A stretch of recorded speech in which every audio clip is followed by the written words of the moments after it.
¿Qué tal, queridos hermanos? En esta mañana es una alegría para mí poder dirigirme a todos vosotros en este domingo de resurrección, este día tan celebrado, tan importante para los cristianos. Esta es una fecha increíble y tengo el privilegio de saludaros desde Madrid, aunque no pueda ser presencialmente, ojalá que muy pronto sí que podamos vernos de forma presencial, mientras continúa el mundo metido en esta vorágine del coronavirus.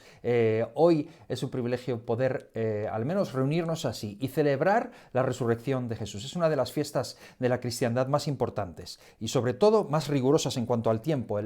La fecha es algo absolutamente claro en este tiempo, así que podemos estar seguros de que esta es la época. Algunos que son así muy rigurosos con el tema del tiempo y la Navidad, no les gusta celebrar la Navidad porque dicen que no es la fecha exacta. Nadie puede decir nada de esta fecha. Esta es la fecha, la Semana Santa, la muerte de Jesús y sobre todo este domingo la resurrección de Jesús. Y yo quiero leer con vosotros un pasaje, hermanos, y saludaros con este pasaje de Pablo en 1 Corintios capítulo 15. Quiero leer de los versículos desde el 13 hasta el 22 y podamos leer este mensaje del apóstol Pablo, que dice así: si no hay resurrección de muertos, dice Pablo, tampoco Cristo resucitó.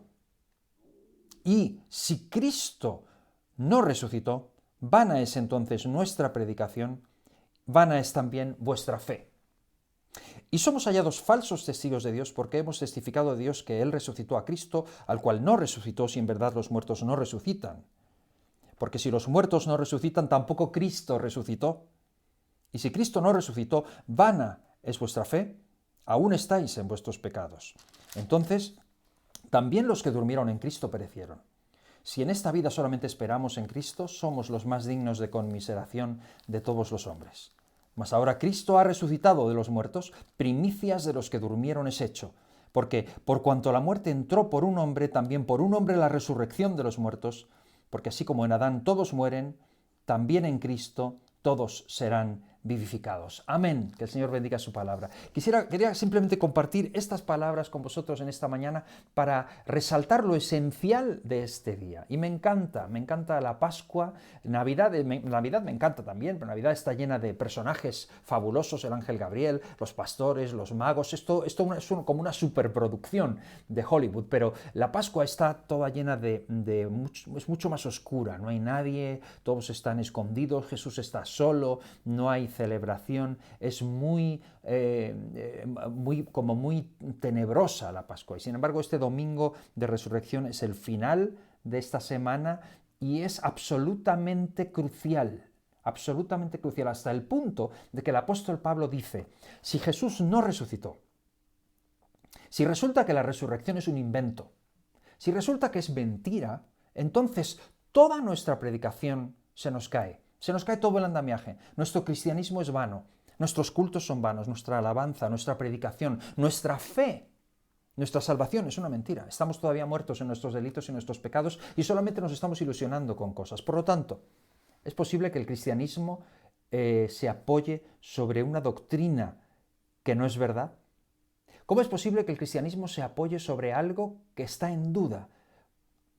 La resurrección es tan importante por eso precisamente, porque es básica, porque efectivamente todo el cristianismo se basa sobre esta doctrina de la resurrección. Y por eso es importante, por eso es maravilloso que podamos celebrarla. Y yo quisiera en esta mañana simplemente hablar de este tema, de la resurrección de Cristo y de su veracidad y por qué es tan importante, porque si es cierta la resurrección, entonces todo se sostiene. Entonces realmente si Jesús resucitó, nosotros también resucitaremos. Entonces es verdad todo lo que dice la Biblia. En 1 Corintios 15, aquí en el versículo 4, dice que Jesús resucitó en primer lugar porque la Escritura lo decía. O sea que estaba escrito, tenía que resucitar. Es algo que tenía que suceder porque estaba escrito. En Romanos 4:25 se nos dice que Jesús resucitó para nuestra justificación. Así que si Él ha resucitado, hemos sido justificados. Si no ha resucitado, no hemos sido justificados. Si ha resucitado, en Romanos 6:4 se nos dice que nosotros podemos andar en novedad de vida. Cristo resucitó para que nosotros caminemos en novedad de vida.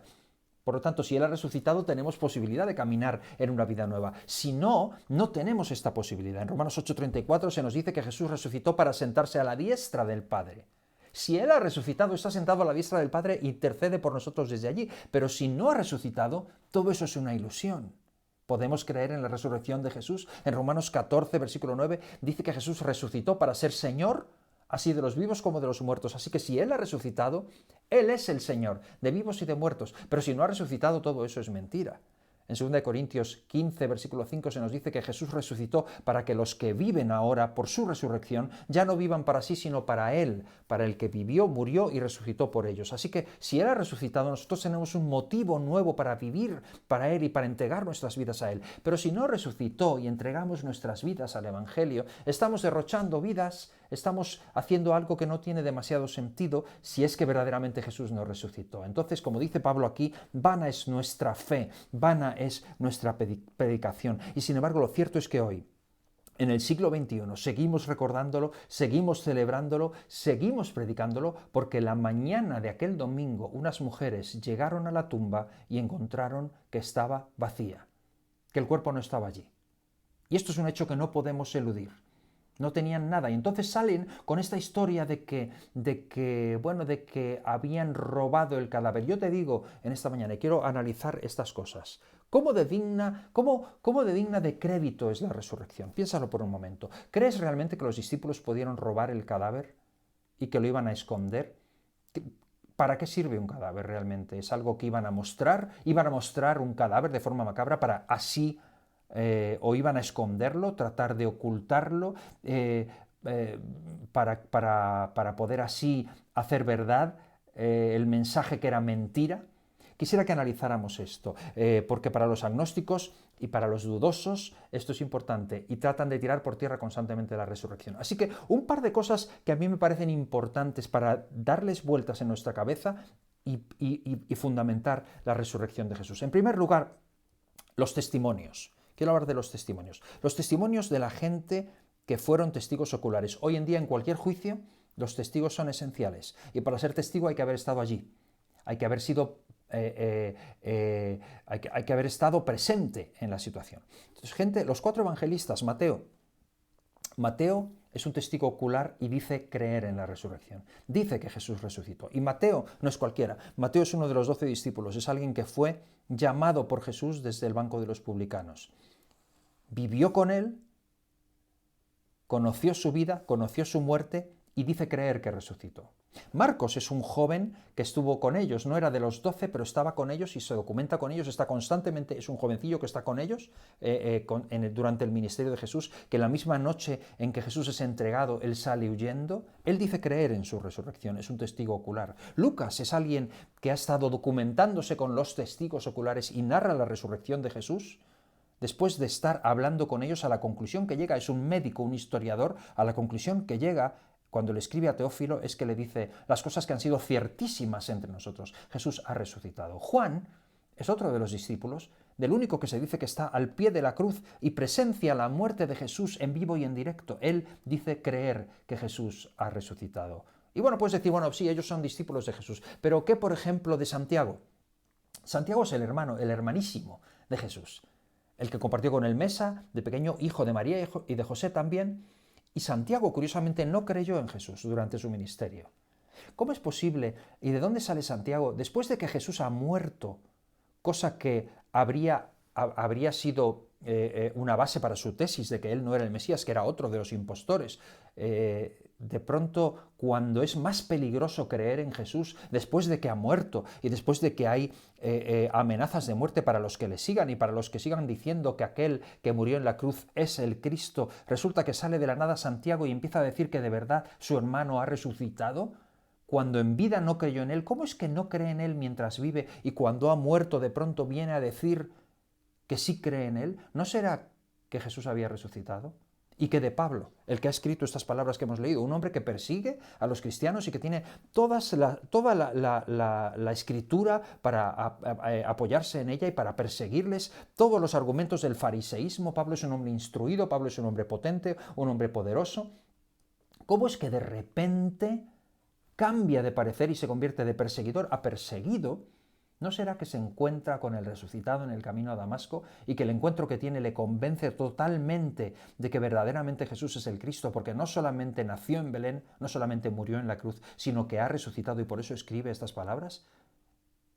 Así que este es nuestro primer argumento, el testimonio de la gente que fueron testigos oculares y que estuvieron cerca de él. Pero no solamente quiero basarme en el testimonio de las personas, quiero hablar también de la historia. Piensa por un momento en la historia del pueblo judío. Israel es una provincia judía de toda esta, en el siglo I, Judea, que es lo que se llama el territorio de Israel, es una provincia romana conquistada, son un pueblo que ha sido conquistados por diferentes reinos y que tienen constantemente la esperanza de que llegue un Mesías. Y van llegando supuestos Mesías, libertadores políticos, como ellos creen. Uno tras otro es apagado por Roma, es vencido. Las tropas de los macabeos, de las diferentes personas que son libertadores supuestos, son vencidos y Roma demuestra que es el imperio, que la gran ciudad que ellos consideran, que los judíos consideran que es la ciudad eterna, Jerusalén, pues ahora es parte del imperio romano. Y los judíos están medio decepcionados porque Mesías tras Mesías que va llegando o que ellos pensaban, habían puesto sus esperanzas en él, son sofocados por Roma, son vencidos. Y de pronto llega un hombre extraño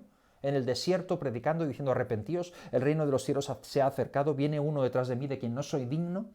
Y 3 días más tarde entra en la escena Jesús de Nazaret.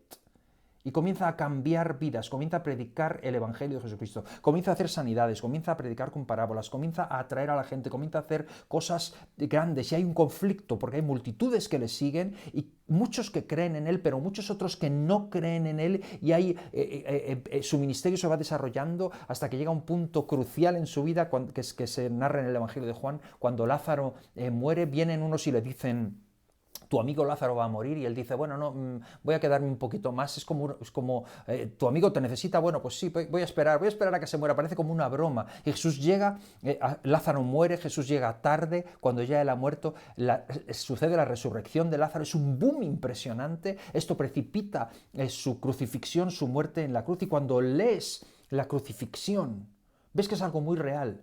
Mateo lo describe como algo muy real y te das cuenta de que cuando lo describe, los discípulos no salen muy favorecidos en esta descripción, quedan más bien como cobardes, quedan como gente que huye, quedan como gente que sale corriendo despavorida y que le dejan solo al líder. Escúchame, si esto es una historia que quieren contar y en la que quieren quedar bien los propios discípulos, no contarían algo así, como que salen corriendo, como que huyen, como que se van. Normalmente escribirías otra cosa. ¿No será que escriben eso porque fue verdad? Porque fue lo que pasó. Porque si tú quieres escribir una novela, no lo escribes de esta manera. Sin embargo, lo que sucedió en esta historia fue que se van, desaparecen y le dejan solo. Esta es la historia real. ¿Qué pasa con el entierro? Hablemos por un momento del entierro. ¿Quién enterró a Jesús?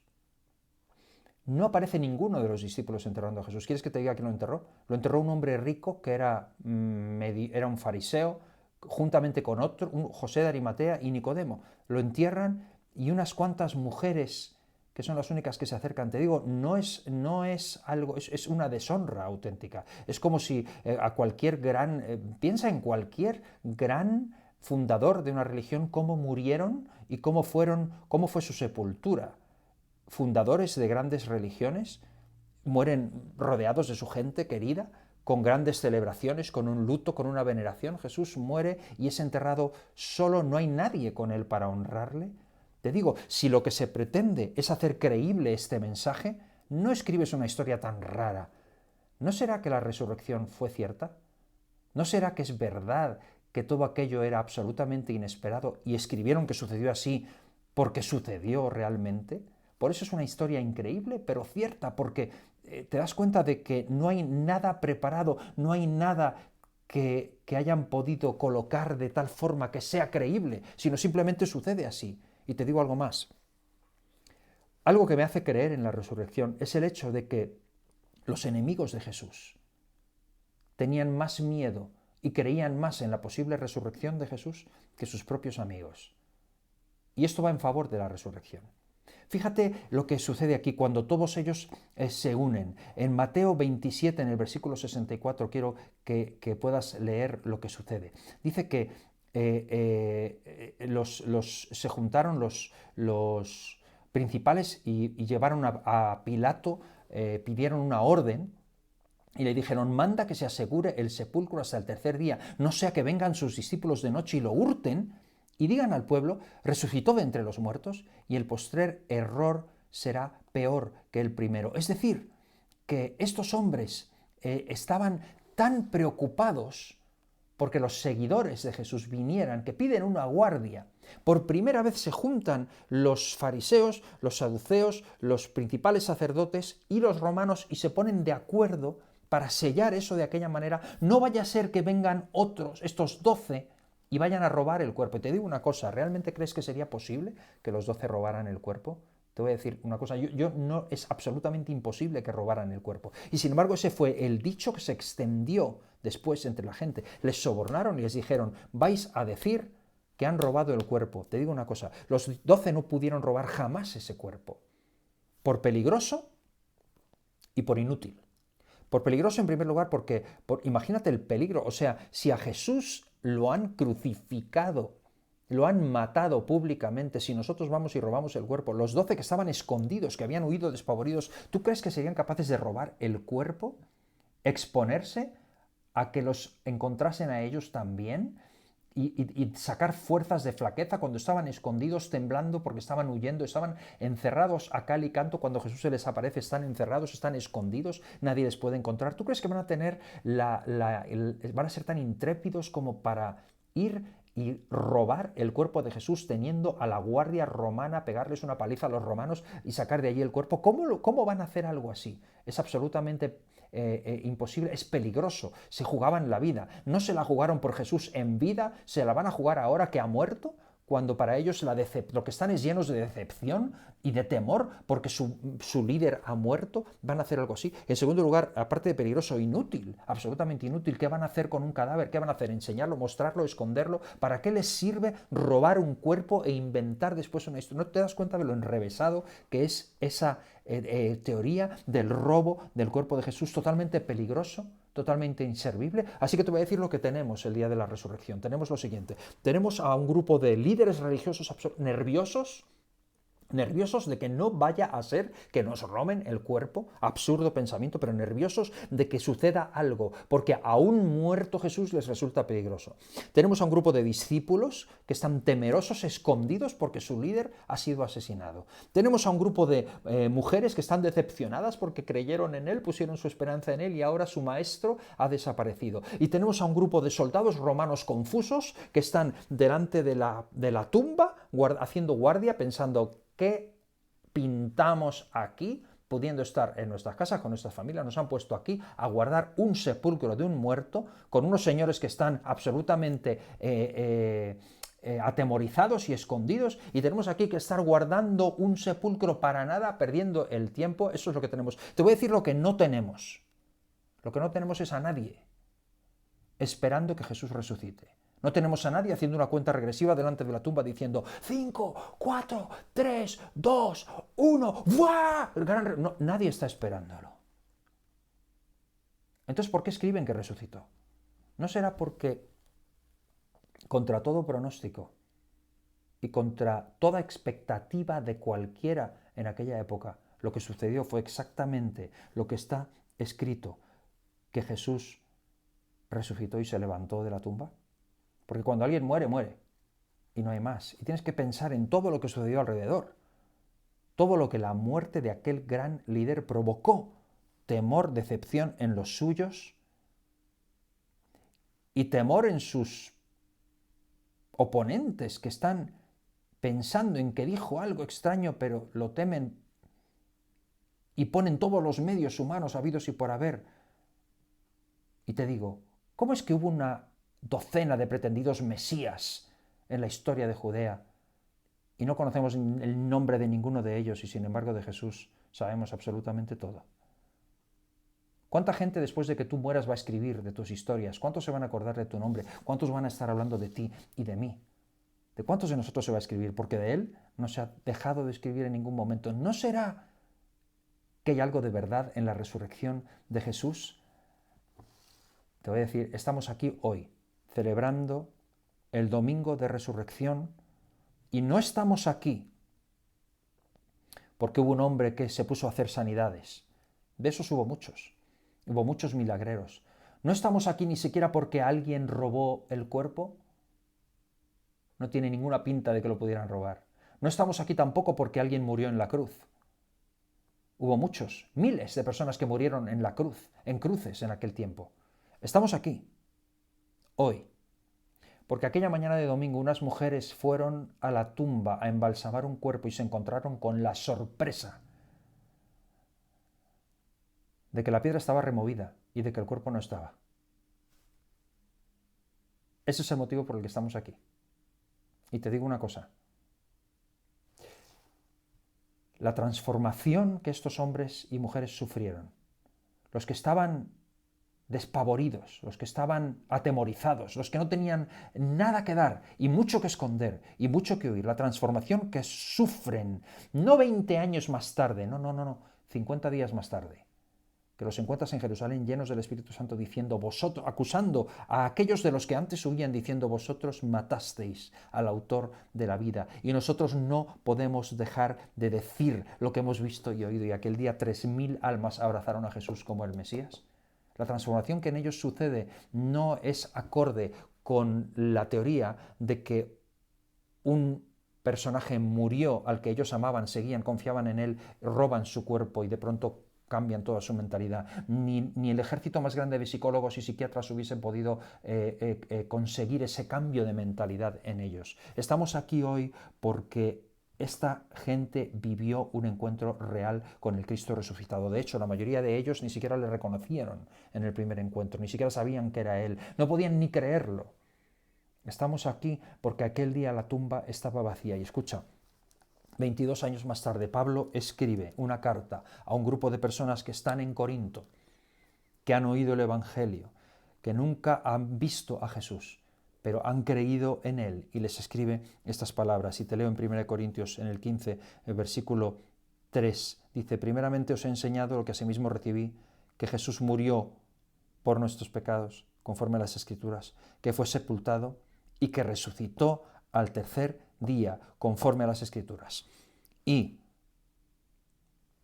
apareció a Cefas, Cefas es Pedro, después a los 12, los discípulos. Después apareció a más de 500 hermanos a la vez, de los cuales muchos viven aún y otros ya duermen. Después apareció a Jacobo. Después a todos los apóstoles y al último de todos, como a un abortivo, me apareció a mí, porque yo soy el más pequeño de los apóstoles, que no soy digno de ser llamado apóstol, porque perseguí a la iglesia de Dios, pero por la gracia de Dios soy lo que soy. Este es Pablo, que dice, os predico el Evangelio. El Evangelio de Jesucristo consiste en lo siguiente, que Cristo Jesús nació, Cristo Jesús fue muerto en la cruz, Cristo Jesús fue enterrado por dos hombres, y Cristo Jesús resucitó porque una mañana unas mujeres fueron a embalsamarle y no le encontraron, y después de resucitado comenzó a aparecerse a los que le conocían, primero a Cefas, primero a las mujeres, después a Cefas, después a los 12, después a 500, de los cuales algunos han muerto, pero algunos todavía viven. Cuando estoy escribiendo esto, hay gente todavía que puede atestiguar que lo que estoy diciendo es verdad. Porque Pablo no está escribiendo de otras personas, o no está diciendo hay unos cobardes por ahí que no puedo criticarles, pero se están... No, Pablo está diciendo hay muchos aquí que pueden atestiguar lo que ha sido muy verdad entre nosotros. Y él dice, yo soy el peor de ellos, el más pequeño de todos, porque perseguí a la iglesia de Cristo. Y te quiero decir, no hay ni un solo argumento creíble en contra de la resurrección de Jesucristo. Cuando tú lees la Escritura, cuando lees la historia, cuando contemplas y aplicas cualquier método de análisis que se aplicaría a cualquier otro hecho histórico, lo aplicas a la resurrección de Jesús, no existe ningún solo argumento que pruebe la falsedad de la resurrección. Te quiero decir algo, ¿no sabes tú que si Jesús no hubiese resucitado, ya lo habrían encontrado? Vamos, hemos sido capaces de encontrar el camino a la luna, hemos sido capaces de encontrar la tumba de Tutankamón, hemos sido capaces de encontrar a Bin Laden y no encontramos a Jesús. ¿En serio? ¿Crees tú que con todos los adelantos que hay hoy no lo habríamos encontrado ya? Todas las teorías en cuanto a la falsedad de la resurrección de Jesús se caen de su propio peso cuando leemos la Escritura inocentemente y cuando aplicamos con el rigor que aplicaríamos a cualquier otro hecho histórico los mismos elementos, y de esto se trata. Algunos le vieron, algunos hablaron con él, otros hemos creído en él sin verle y hemos podido experimentar la verdad. Otros estamos aquí hoy y no descansaremos hasta que le veamos.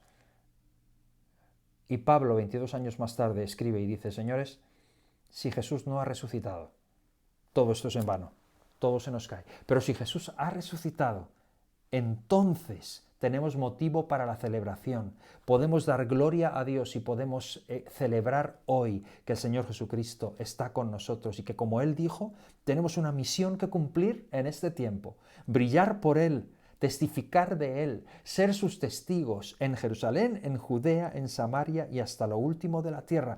Es importante saber cuál es tu Jerusalén, cuál es tu Judea, cuál es tu Samaria y cuál es para ti lo último de la tierra. Y es importante llevar a cabo esa gran comisión, dar a conocer la gran noticia de que Jesús ha resucitado. Y con este mensaje os saludo, mis hermanos, en esta mañana y deseo con todo mi corazón que puedas hacer tuyo el mensaje de la resurrección. Jesús es el mismo ayer, hoy y por los siglos. Y en Mateo 28:20 nos promete: yo estoy con vosotros todos los días, hasta el fin del mundo. Esa es la promesa que tenemos de Él para nosotros hoy.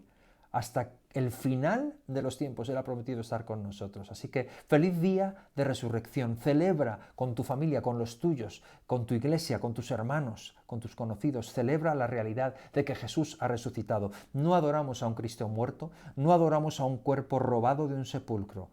Adoramos y bendecimos y damos gracias a Dios por aquel que murió por nosotros, que resucitó por nosotros, y por su resurrección somos justificados, tenemos vida eterna, tenemos sentido en la vida, tenemos un futuro y tenemos una meta. Te saludo en este día de resurrección y que el Señor te bendiga. Amén.